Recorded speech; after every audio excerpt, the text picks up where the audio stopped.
ಮಿಥುನ ರಾಶಿ ವೀಕ್ಷಕರಿಗೆಲ್ಲ ಸ್ವಾಗತ. 2026 ಸೆಪ್ಟೆಂಬರ್ ತಿಂಗಳಿನ ಮಿಥುನ ರಾಶಿಯವರ ಮಾಸ ಫಲಿತಾಂಶಗಳು ಹೇಗಿದೆ ಅಂತ ನೋಡ್ತಾ ಹೋಗೋಣ. ಮೊದಲಿಗೆ ಈ ಸೆಪ್ಟೆಂಬರ್ ತಿಂಗಳಿನಲ್ಲಿ ಗ್ರಹ ಸಂಚಾರ, ಗ್ರಹ ಸ್ಥಿತಿ ಈ ಥರ ಇದೆ.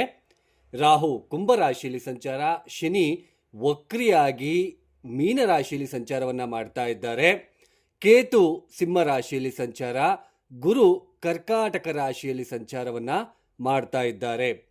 ಇನ್ನು ಕುಜನ ವಿಷಯಕ್ಕೆ ಬಂದಾಗ, ಕುಜ ಸೆಪ್ಟೆಂಬರ್ 18ನೇ ತಾರೀಕಿನ ತನಕ ನಿಮ್ಮ ಒಂದು ಜನ್ಮ ರಾಶಿಯಲ್ಲಿ ಸಂಚಾರವನ್ನು ಮಾಡ್ತಾ ಇರ್ತಾರೆ. ನಂತರ ಅವರು ಕರ್ಕಾಟಕ ರಾಶಿಗೆ ಪ್ರವೇಶವನ್ನು ಮಾಡ್ತಾರೆ. ಅಂದರೆ ನಿಮ್ಮ ಜನ್ಮ ರಾಶಿಯಿಂದ ದ್ವಿತೀಯ ಸ್ಥಾನಕ್ಕೆ ಪ್ರವೇಶವನ್ನು ಮಾಡ್ತಾರೆ. ಇನ್ನು ಸೂರ್ಯ ಸೆಪ್ಟೆಂಬರ್ 17ನೇ ತಾರೀಕಿನ ತನಕ ಈ ಸಿಂಹ ರಾಶಿಯಲ್ಲಿ ಸಂಚಾರ, ನಂತರ ಅವರು ಕೂಡ ಕನ್ಯಾ ರಾಶಿಗೆ ಪ್ರವೇಶವನ್ನು ಮಾಡ್ತಾರೆ. ಯಾವಾಗ ಕನ್ಯಾ ರಾಶಿಗೆ ಸೂರ್ಯ ಪ್ರವೇಶ ಮಾಡ್ತಾರೋ, ವಕ್ರಿ ಶನಿಯ ನೇರ ದೃಷ್ಟಿ ಸೂರ್ಯನ ಮೇಲೆ ಬೀಳ್ತಾ ಇರುತ್ತೆ. ಅದು ಅಲ್ಲದೆ ನಿಮ್ಮ ಮಿಥುನ ರಾಶಿಯವರಿಗೆ ಅರ್ಧಾಷ್ಟಮ ಸೂರ್ಯ ಆಗುತ್ತೆ. ನಾನು ಅದನ್ನು ಎಕ್ಸ್ಪ್ಲೇನ್ ಮಾಡ್ತಾ ಹೋಗ್ತೇನೆ. ಇನ್ನು ಬುಧ ಸೆಪ್ಟೆಂಬರ್ 7ನೇ ತಾರೀಕಿನ ತನಕ ಸಿಂಹ ರಾಶಿಯಲ್ಲಿ ಸಂಚಾರ, ಸೆಪ್ಟೆಂಬರ್ 7ನೇ ತಾರೀಕು ಸ್ವಕ್ಷೇತ್ರ ಮತ್ತು ಉಚ್ಚ ಕ್ಷೇತ್ರಕ್ಕೆ ಬರ್ತಾರೆ, ಅಂದರೆ ಕನ್ಯಾ ರಾಶಿಗೆ ಪ್ರವೇಶವನ್ನು ಮಾಡ್ತಾರೆ. ಸೆಪ್ಟೆಂಬರ್ 7ನೇ ತಾರೀಕಿನಿಂದ ಸೆಪ್ಟೆಂಬರ್ 22ನೇ ತಾರೀಕಿನ ತನಕ, ಸೆಪ್ಟೆಂಬರ್ 26ನೇ ತಾರೀಕಿನ ತನಕ, 22 ಅಲ್ಲ 26ನೇ ತಾರೀಕಿನ ತನಕ ಕನ್ಯಾ ರಾಶಿಯಲ್ಲಿ ಇರ್ತಾರೆ. ನಂತರ ಅವರು ಕೂಡ ತುಲಾ ರಾಶಿಗೆ ಪ್ರವೇಶವನ್ನು ಮಾಡ್ತಾರೆ. ಅಂದರೆ ಬುಧ 3 ಮನೆಯನ್ನು ಚೇಂಜ್ ಮಾಡ್ತಾ ಇದ್ದಾರೆ. ಸಿಂಹ ರಾಶಿಯಲ್ಲಿ ಇರ್ತಾರೆ 7ನೇ ತಾರೀಕಿನ ತನಕ, 7ನೇ ತಾರೀಕು ಕನ್ಯಾ ರಾಶಿಗೆ ಬರ್ತಾರೆ, 26ನೇ ತಾರೀಕು ಮತ್ತೆ ತುಲಾ ರಾಶಿಗೆ ಪ್ರವೇಶವನ್ನು ಮಾಡ್ತಾರೆ. ಇನ್ನು ಶುಕ್ರ ಸೆಪ್ಟೆಂಬರ್ 2ನೇ ತಾರೀಕಿನ ತನಕ ಮಾತ್ರ ಈ ಒಂದು ಕನ್ಯಾ ರಾಶಿಯಲ್ಲಿ ಸಂಚಾರ, ನಂತರ ಸ್ವಕ್ಷೇತ್ರ ತುಲಾ ರಾಶಿಗೆ ಪ್ರವೇಶವನ್ನು ಮಾಡ್ತಾರೆ. ಈ ಎಲ್ಲ ಒಂದು ಗ್ರಹ ಸಂಚಾರ ರೀತ್ಯ ಈ ಮಿಥುನ ರಾಶಿಯವರಿಗೆ ಮುಖ್ಯವಾಗಿ ನೋಡಿ, ನಾನು ಸಾಕಷ್ಟು ವಿಡಿಯೋದಲ್ಲಿ ನಾನು ತಿಳಿಸ್ತಾ ಬರ್ತಾ ಇದ್ದೇನೆ. ಎಲ್ಲರೂ ಕೂಡ ರಾಶಿ ಫಲಿತಾಂಶ ಅಂತ ಹೇಳಿಬಿಟ್ಟು ಅದರ ಮೇಲೇ ಅವಲಂಬಿತರಾಗ್ತಾ ಇದ್ದೀರಾ ನೀವು. ರಾಶಿ ಅಂದರೆ ಏನು? ನಾವು ಯಾವ ದಿನದಂದು ಹುಟ್ಟಿರ್ತೀವೋ ಆ ದಿನ ಈ ಚಂದ್ರ ಈ 12 ರಾಶಿ ಚಕ್ರದಲ್ಲಿ ಎಲ್ಲಿ ಸಂಚಾರವನ್ನು ಮಾಡ್ತಾ ಇದ್ರೋ ಅದು ನಮಗೆ ಜನ್ಮ ರಾಶಿ ಆಗುತ್ತೆ. ಚಂದ್ರ ಇಲ್ಲಿ ಸಂಚಾರ ಮಾಡಬೇಕಾದ್ರೆ ನೀವೆಲ್ಲ ಹುಟ್ಟಿರ್ತೀರಾ, ಸೊ ನಿಮ್ಮದು ಮಿಥುನ ರಾಶಿ. ಸೊ ಚಂದ್ರ ಆ ದಿನದಂದು ಯಾವ ನಕ್ಷತ್ರದಲ್ಲಿ ಸಂಚಾರ ಮಾಡ್ತಾ ಇದ್ರೋ ಅದು ನಿಮಗೆ ಜನ್ಮ ನಕ್ಷತ್ರ ಆಗುತ್ತೆ. ಅಂದರೆ ಚಂದ್ರ ಅಂದರೆ ಯಾರು? ಮನಸ್ಸು ಕಾರಕ ಚಂದ್ರನಿಂದ ಗ್ರಹಗಳ ಸ್ಥಿತಿಗತಿಗಳು ಬದಲಾವಣೆ ಆದಂತೆಲ್ಲ ಗೋಚಾರದಲ್ಲಿ ಗ್ರಹಗಳು ಸಂಚಾರ ಮಾಡ್ತಾ ಇರ್ತಾರೆ. ನಿಮ್ಮ ಚಂದ್ರನಿರುವ ಮನಸ್ಸುಕಾರಕ ಚಂದ್ರನಿಂದ, ನಿಮ್ಮ ಮನಸ್ಸಿನಿಂದ ಗ್ರಹಗಳು ಬದಲಾವಣೆ ಆದಂತೆಲ್ಲ ಮನಸ್ಸಿನ ಮೇಲೆ ಪ್ರಭಾವ ಬೀರುತ್ತಾ ಹೋಗ್ತಾ ಇರುತ್ತೆ. ಮನಸ್ಸಿನಲ್ಲಿ ಕೆಲವೊಂದ್ಸಲ ಸಂತೋಷವಾಗಿರ್ತೀವಿ, ಕೆಲವೊಂದ್ಸಲ ದುಃಖ, ಎಮೋಷನಲ್ ಆಗೋದು, ಸುಮ್ಮನೆ ಅಪವಾದಗಳು, ಏನೋ ಒಂದು ತೊಂದರೆಗಳು ಬರ್ತಾ ಇರ್ತಕ್ಕಂಥದ್ದು, ಮನಸ್ಸಿನಲ್ಲಿ ಕೊರಗು ಅನ್ನೋದು ಜಾಸ್ತಿ ಉಂಟಾಗ್ತಾ ಇರ್ತಕ್ಕಂಥದ್ದನ್ನು ನೀವು ನೋಡ್ತಾ ಇರ್ತೀರಾ. ಅಂದರೆ ಕೇವಲ ಮನಸ್ಸಿನ ಮೇಲೆ ಉಂಟಾಗುವ ಘಟನೆಗಳು ಮಾತ್ರ. ನಾನು ಇದನ್ನೆಲ್ಲ ಎಕ್ಸ್ಪ್ಲೇನ್ ಮಾಡುವಂಥ ಅವಶ್ಯಕತೆ ಇಲ್ಲ. ಪದೇ ಪದೇ ಎಲ್ಲ ವಿಡಿಯೋದಲ್ಲಿ ನಾನು ಇದನ್ನೆಲ್ಲ ಯಾಕೆ ಹೇಳ್ತಾ ಇದ್ದೀನಿ ಅಂದರೆ, ಪ್ರತಿಯೊಬ್ಬರಿಗೂ ಅರ್ಥ ಆಗಬೇಕು, ನೀವು ಕೂಡ ಅರ್ಥ ಮಾಡ್ಕೋಬೇಕು. ಯಾಕೆಂದರೆ ತುಂಬ ಜನ ಅಮಾಯಕರಿರ್ತಾರೆ, ಗೊತ್ತಾಗೋದಿಲ್ಲ. ಅವ್ರದ್ದು ಪಂಚಮಸ್ಥಾನ ಬಲಹೀನ ಇದ್ದಾಗ ಯಾರು ಏನು ಹೇಳ್ಬಿಟ್ರು ನಂಬಿಡ್ತಾರೆ. ಸೊ ಆ ಥರ ಇರ್ತಕ್ಕಂತಹ ವ್ಯಕ್ತಿಗಳು ಕೂಡ ಇರ್ತಾರೆ. ಅವ್ರಿಗೂ ಕೂಡ ಹೆಲ್ಪ್ ಆಗಲಿ, ಅವರು ಕೂಡ ಅರ್ಥ ಮಾಡ್ಕೋಬೇಕು. ಓನ್ಲಿ ರಾಶಿ ಫಲಿತಾಂಶ ಇಂಪಾರ್ಟೆಂಟ್ ಅಲ್ಲ. ರಾಶಿ ಅಂದರೆ ಚಂದ್ರ, ಮನಸ್ಸಿನಲ್ಲಿ ಉಂಟಾಗ್ತಕ್ಕಂತಹ ಬದಲಾವಣೆಗಳು ಅಷ್ಟೇ ಗೋಚಾರದಲ್ಲಿ ಆಗ್ತಕ್ಕಂಥ ರಾಶಿ ಫಲಿತಾಂಶಗಳು. ಈಗ ಚಂದ್ರ ನಿಮ್ಮ ಜನ್ಮರಾಶಿಯಿಂದ 4ನೇ ಮನೆಗೆ ಸೆಪ್ಟೆಂಬರ್ 17ನೇ ತಾರೀಕಿನ ನಂತರ ಸೂರ್ಯ 4ನೇ ಮನೆಗೆ ಪ್ರವೇಶವನ್ನು ಮಾಡ್ತಾರೆ. ಶನಿಯ ನೇರ ದೃಷ್ಟಿ ಸೂರ್ಯನ ಮೇಲೆ ಬೀಳ್ತಾ ಇರುತ್ತೆ. ಆಗ ನಿಮ್ಮ ಮನಸ್ಸಿನಲ್ಲಿ ತೊಂದರೆಗಳು, ಮನೆಯಲ್ಲಿ ಕಿರುಕುಳ, ತಾಯಿ ಜೊತೆ ಭಿನ್ನಾಭಿಪ್ರಾಯಗಳು, ಉದ್ಯೋಗದಲ್ಲಿ ಭಿನ್ನಾಭಿಪ್ರಾಯಗಳು, ಈ ಥರ ಮನಸ್ಸಿನ ಮೇಲೆ ಆಘಾತಗಳು, ಪರಿಣಾಮಕಾರಿಯಾಗಿರ್ತಕ್ಕಂತಹ ಆಘಾತಗಳು ನಿಮಗೆ ಉಂಟಾಗ್ತಕ್ಕಂಥದ್ದು. ಆದರೆ ನಿಮ್ಮ ದಶಾಭುಕ್ತಿಗಳು ಚೆನ್ನಾಗಿದ್ದರೆ ಮೇಜರ್ ಆಗಿ ನಿಮಗೆ ತೊಂದರೆ ಆಗಲ್ಲ. ಮನಸ್ಸಿನಲ್ಲಿ ಸ್ವಲ್ಪ ತೊಂದರೆ ಆಗ್ಬೋದು, ಬಟ್ ದಶಾಭುಕ್ತಿಗಳು ಚೆನ್ನಾಗಿದ್ದರೆ ಏನು ಕೆಲಸ ಹೋಗಲ್ಲ, ನಿಮ್ಮ ಪಾಡಿ ನೀವು ಕೆಲಸಕ್ಕೆ ಹೋಗ್ತಿರ್ತೀರಾ, ಆರಾಮ್ಸೆ ಎಲ್ಲ ಮಾಡ್ಕೊಂಡು ಬರ್ತೀರಾ, ಅಂತಹ ತೊಂದರೆಗಳು ಆಗೋದಿಲ್ಲ. ಬಟ್ ದಶಾಭುಕ್ತಿನೂ ಚೆನ್ನಾಗಿಲ್ಲ ಅಂತಂದರೆ ಈ ಥರ ಗ್ರಹ ಸ್ಥಿತಿಗಳು ಬಂದಾಗ ಕೆಲಸ ಬಿಡಬೇಕಾಗುತ್ತೆ, ನೆಮ್ಮದಿ ಕಡಿಮೆ ಆಗ್ತಕ್ಕಂಥದ್ದು, ಈ ತರಹದ ಒಂದು ಬದಲಾವಣೆಗಳನ್ನು ನಾವು ನೋಡಬೇಕಾಗುತ್ತೆ. ಸೊ ಇದು ನಮಗೆ ರಾಶಿ ಫಲಿತಾಂಶ.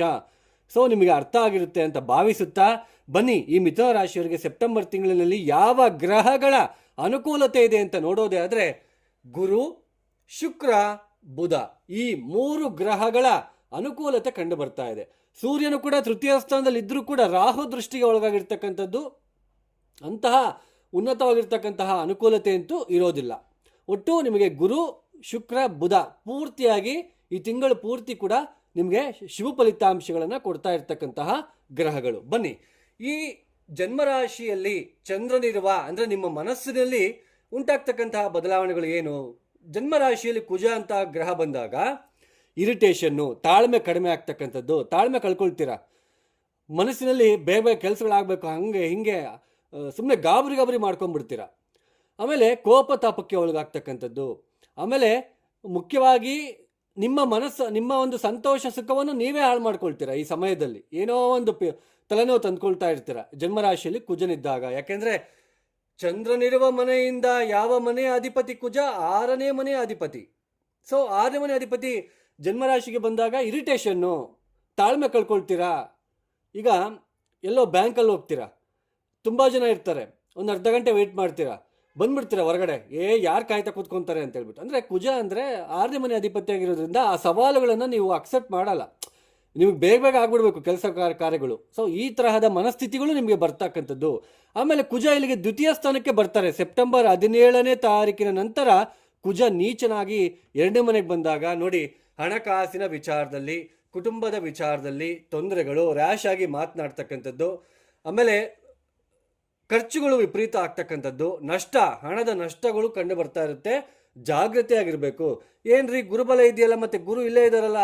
ಗುರು ಇಲ್ಲಿ ನಿಮ್ಮ ಜನ್ಮರಾಶಿಗೆ ಸಪ್ತಮಾಧಿಪತಿ ಯಾರಾಗ್ತಾರೆ? ಗುರು. ದಶಮಾಧಿಪತಿ ಯಾರಾಗ್ತಾರೆ? ಗುರು. ಅಂದರೆ ಕೇಂದ್ರಾಧಿಪತ್ಯ ದೋಷ ಬರುತ್ತೆ ಗುರುವಿಗೆ. ದ್ವಿತೀಯ ಸ್ಥಾನದಲ್ಲಿ ಇದ್ರೂ ಕೂಡ ಅಂತಹ ಹೇಳ್ಕೊಳ್ಳೋ ಮಟ್ಟಕ್ಕೆ ಒಳ್ಳೆ ಫಲಿತಾಂಶಗಳನ್ನು ನಿಮಗೆ ಕೊಡುವುದರಲ್ಲಿ ವಿಫಲರಾಗ್ತಾರೆ ಗುರು.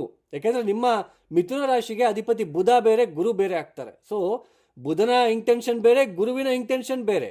ಸೊ ಈ ಕರ್ಕಾಟಕ ರಾಶಿಯಲ್ಲಿ ಉಚ್ಚ ಸ್ಥಾನದಲ್ಲಿ ಇರೋದು ಒಳ್ಳೆಯದೇ, ಬಟ್ ಅಂದರೆ ನಿಮಗೆ ಹೇಳ್ಕೊಳ್ಳೋ ಮಟ್ಟಕ್ಕೆ ನಿಮಗೆ ಒಳ್ಳೆಯ ಫಲಿತಾಂಶಗಳನ್ನು ಕೊಡೋದಿಲ್ಲ. ಫೈನಾನ್ಷಿಯಲಿ ಓಕೆ, ಪರವಾಗಿಲ್ಲ ಅಂತ ಅನ್ನಿಸ್ತಾ ಇರುತ್ತೆ. ಒಳ್ಳೆ ಊಟ ಸವಿತೀರಾ, ಮತ್ತು ಆಮೇಲೆ ಒಳ್ಳೆ ನಿಮ್ಮ ಮಾತಿಗೆ ರೆಸ್ಪೆಕ್ಟ್ ಸಿಗ್ತಾ ಹೋಗುತ್ತೆ. ಈ ಥರ ಸ್ವಲ್ಪ ನಿಮಗೆ ಅನುಕೂಲತೆಗಳು ಉಂಟಾಗ್ತಕ್ಕಂಥದ್ದು ಇರುತ್ತೆ, ಬಟ್ ದೊಡ್ಡ ಮಟ್ಟಕ್ಕೆ ಅನುಕೂಲತೆ ಇರೋದಿಲ್ಲ. ಕುಜ 2ನೇ ಮನೆಗೆ ಬರ್ತಾ ಇರೋದ್ರಿಂದ ಸ್ವಲ್ಪ ಹುಷಾರಾಗಿರಬೇಕು.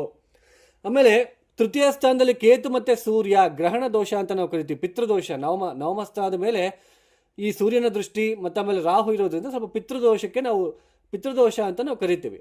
ಸೊ ಇಲ್ಲಿ ತಂದೆಯ ಜೊತೆ, ಸೋದರರ ಜೊತೆ ಭಿನ್ನಾಭಿಪ್ರಾಯಗಳು ಉಂಟಾಗ್ತಕ್ಕಂಥದ್ದು, ರ್ಯಾಶ್ ಆಗಿ ಬಿಹೇವ್ ಮಾಡ್ತಕ್ಕಂಥದ್ದು, ವಿದ್ಯಾರ್ಥಿಗಳು ಓದಿನಲ್ಲಿ ಹಿಂದೆ ಬೀಳ್ತಕ್ಕಂಥದ್ದು, ಈ ತರಹದ ಫಲಿತಾಂಶಗಳು ನಿಮಗೆ ಹೆಚ್ಚಾಗಿ ಕಂಡು ಬರ್ತಾ ಇರುತ್ತೆ. ಹಣಕಾಸಿನ ವಿಚಾರದಲ್ಲೂ ಕೂಡ ದೊಡ್ಡ ಮಟ್ಟಕ್ಕೆ ಪ್ರಗತಿ ಅನ್ನೋದು ಕಾಣೋದಕ್ಕೆ ಆಗುವುದಿಲ್ಲ ಸ್ವಲ್ಪ, ಯಾಕೆಂದರೆ ಸೂರ್ಯ ಮತ್ತು ರಾಹು ನವಮ ಸ್ಥಾನದ ಮೇಲೆ ದೃಷ್ಟಿ ಇರೋದ್ರಿಂದ.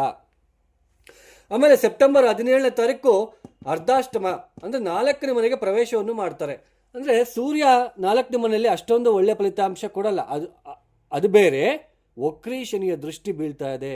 ತಾಯಿಯ ಆರೋಗ್ಯದಲ್ಲಿ ವ್ಯತ್ಯಾಸಗಳು, ಮನಸ್ಸಿನಲ್ಲಿ ಏನೋ ಒಂದು ಸುಖದ ಕೊರತೆ, ಭಿನ್ನಾಭಿಪ್ರಾಯಗಳು, ಆಸ್ತಿ ವಿಚಾರದಲ್ಲಿ ತೊಂದರೆಗಳು, ಹಾಗೆಯೇ ಚಿಕ್ಕ ಪುಟ್ಟ ಅಂದರೆ ಏನು 1ನೇ ಕ್ಲಾಸ್ನಿಂದ 8ನೇ ಕ್ಲಾಸಿನ ತನಕ ಓದ್ತಾ ಇರ್ತಕ್ಕಂತಹ ವಿದ್ಯಾರ್ಥಿಗಳು ಓದಿನಲ್ಲಿ ಹಿಂದೆ ಬೀಳ್ತಕ್ಕಂಥದ್ದು, ಅವರ ಆರೋಗ್ಯದಲ್ಲಿ ವ್ಯತ್ಯಾಸಗಳು ಉಂಟಾಗ್ತಕ್ಕಂಥದ್ದು, ಮನೆಯಲ್ಲಿ ಕಿರಿಕಿರಿ ಅಂತ ಅನ್ನಿಸ್ತಕ್ಕಂಥದ್ದು, ವಿದ್ಯಾರ್ಥಿಗಳು ಓದಿನಲ್ಲಿ ಹಿಂದೆ ಬೀಳ್ತಕ್ಕಂಥದ್ದಾಗಿರ್ಬೋದು.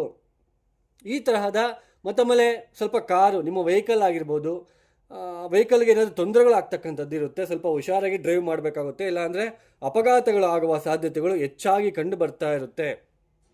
ವಕ್ರೀ ಶನಿಯ ದೃಷ್ಟಿ 4ನೇ ಮನೆ ಇರೋದ್ರಿಂದ ಉದ್ಯೋಗದ ವಿಚಾರದಲ್ಲಿ ತೊಂದರೆಗಳು, ಬಾಸ್ ಜೊತೆ, ನಿಮ್ಮ ಕೊಲೀಗ್ಸ್ ಬಾಸ್ ಜೊತೆ ಭಿನ್ನಾಭಿಪ್ರಾಯ ಮಾಡಿಕೊಂಡು ಕೆಲಸನೇ ಬಿಟ್ಟು ಬರ್ತಕ್ಕಂತಹ ಸಾಧ್ಯತೆ ಇರುತ್ತೆ. ಯಾಕೆಂದರೆ ಶನಿ ವಕ್ರಿ ಆಗಿರೋದ್ರಿಂದ ಅವಸರ ಮಾಡ್ಕೊಳ್ತೀರಾ, ಯೋಚನೆ ಮಾಡಲ್ಲ ಈ ಸಮಯದಲ್ಲಿ, ಅವಸರ ಮಾಡಿಕೊಂಡು ಆ ತರಹದ ಒಂದು ಸನ್ನಿವೇಶಗಳು. ಸ್ವಲ್ಪ ವೆಹಿಕಲ್ಲು, ಉದ್ಯೋಗದ ವಿಚಾರದಲ್ಲಿ ಸ್ವಲ್ಪ ಹುಷಾರಾಗಿ ನೀವು ಪ್ರವರ್ತನೆ ಮಾಡಬೇಕು.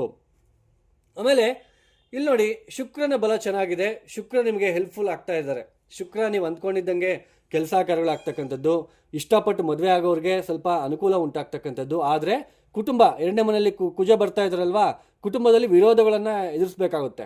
ಅದು ಬೇರೆ, ಶನಿಯ ದೃಷ್ಟಿ 4ನೇ ಮನೆ ಇರೋದ್ರಿಂದ ಮನೆಯಲ್ಲಿ ತಂದೆ ತಾಯಿ ಜೊತೆನೂ ಕೂಡ ವಿರೋಧಗಳನ್ನು ತಗೊಂಡ್ಬರ್ತೀರಾ. ಯಾಕೆಂದರೆ ನಿಮಗೆ ಇಷ್ಟಪಟ್ಟು ಮದುವೆ ಆಗಬೇಕು ಅಂತ ಇರುತ್ತೆ, ಬಟ್ ಸಕ್ಸಸ್ ಆಗುತ್ತೆ, ಬಟ್ ಈ ಫ್ಯಾಮಿಲಿ ಜೊತೆ, ತಂದೆ ತಾಯಿ ಜೊತೆ ಭಿನ್ನಾಭಿಪ್ರಾಯಗಳನ್ನು ನೀವು ಅನುಭವಿಸ್ತಕ್ಕಂಥದ್ದು ಇರುತ್ತೆ. ಸ್ವಲ್ಪ ಎಚ್ಚರಿಕೆ. ಮತ್ತು ಹಣಕಾಸಿನ ವಿಚಾರದಲ್ಲಿ ದೊಡ್ಡ ಮಟ್ಟಕ್ಕೆ ತೊಂದರೆ ಅಂತೂ ಇರೋದಿಲ್ಲ, ಬಟ್ ನಷ್ಟದ ಸಾಧ್ಯತೆ ಇರುತ್ತೆ. ಯಾವುದ್ರಲ್ಲಿ ನಷ್ಟ?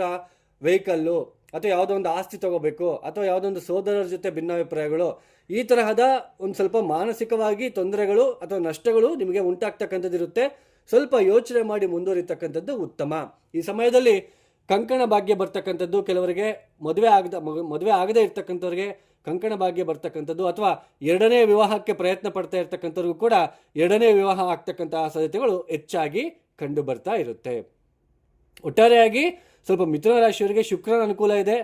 ಮಿತ್ರರ ಭೇಟಿ, ಹಳೆ ಮಿತ್ರರನ್ನ ಭೇಟಿ ಮಾಡ್ತಕ್ಕಂಥದ್ದಾಗಿರ್ಬೋದು, ಅಥವಾ ಹೊಸ ಮಿತ್ರರು ಪರಿಚಯ ಆಗ್ತಕ್ಕಂಥದ್ದಾಗಿರ್ಬೋದು, ಮತ್ತು ಆಮೇಲೆ ಪ್ರೀತಿ ವಿಚಾರದಲ್ಲಿ, ಒಂದು ರೆಕಗ್ನೈಸೇಷನ್ ವಿಚಾರದಲ್ಲಿ ಸ್ವಲ್ಪ ಅನುಕೂಲತೆಗಳು ಉಂಟಾಗ್ತಕ್ಕಂಥದ್ದು ನಿಮಗೆ ಕಂಡು ಬರ್ತಾ ಇರುತ್ತೆ.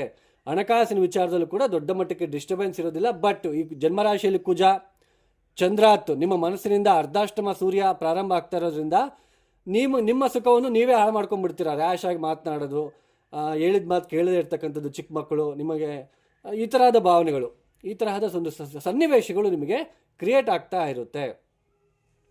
ಅಂದರೆ ಅವಸರ ಮಾಡ್ಕೋಬಾರ್ದು, ಸ್ವಲ್ಪ ಯೋಚನೆ ಮಾಡಬೇಕಾಗುತ್ತೆ.